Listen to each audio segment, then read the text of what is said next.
sound of engine sputtering, then silence. It was more than just metal and chrome. It was his grandfather's soul, left to rust in the dark. Hidden in a forgotten corner of the garage under a dusty sheet lay a legend, a 1964 Aston Martin DB5. Beside it, a journal. The first entry read, "This car is not a possession. It is a promise of adventure, of freedom, of time." For months, every bolt became a word in a conversation with the past. Every polished surface reflected a piece of the man he barely knew.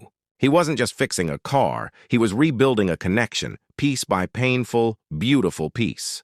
Until finally, the day came.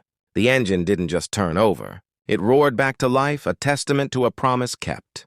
Driving it, he wasn't just on the road. He was sharing a ride with a ghost, a legend, a grandfather. The legacy wasn't in the car. It was in the journey.